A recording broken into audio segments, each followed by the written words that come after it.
It's a big week with the U.S. presidential election and the general election more broadly on Tuesday, tomorrow. That is right, folks. It's all come down to this. Wall Street closely tracking the races, watching for any volatility to show up in the markets, and experts are zeroing in on how either candidate's platforms could impact the economy.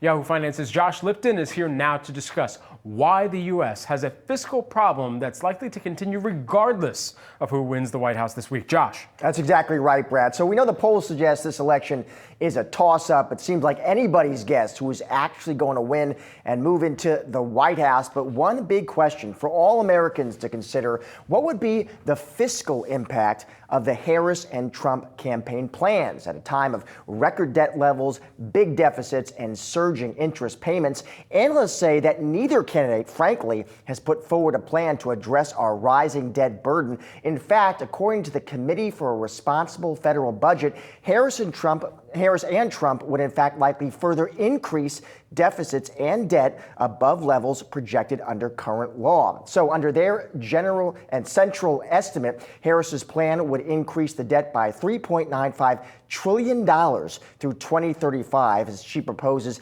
extending tax cuts for households making less than $400,000 and expanding the child tax credit and earned income tax credit.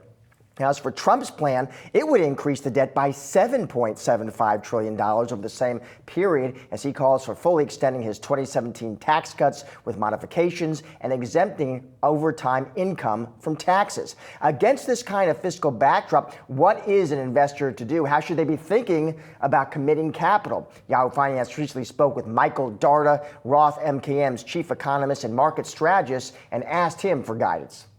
So my advice would be don't radically restructure your portfolio based on estimates of the fiscal path for the U.S. I would say a balanced approach makes sense. What we've been advocating is more of a barbell structure with defensive categories on one side in the event that the economy loses momentum and recession risks flare, and then cyclical value that's really underperformed with the AI craze that's been going on and frenzy. Really those stocks have left everything else in the dust. So for a longer term investor, there is value in value, a bit of a redundant phraseology there.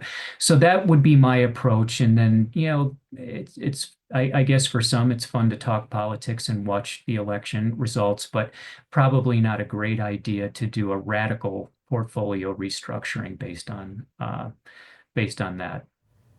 And by the way, if investors are waiting to see who wins this election, they might not get an immediate answer. Morgan Stanley telling its clients that they expect a delayed election result driven by mail-in voting and ballot counting fragmentation. And these factors, they say, could drive heightened market volatility, Brad. All right, excellent setup here and breakdown of what we're going to be watching very closely. Of course, voting day, election day tomorrow. Early voting already commenced in many states too. So we've been tracking some of those early polling results as well here. Josh, thanks so much. You got it.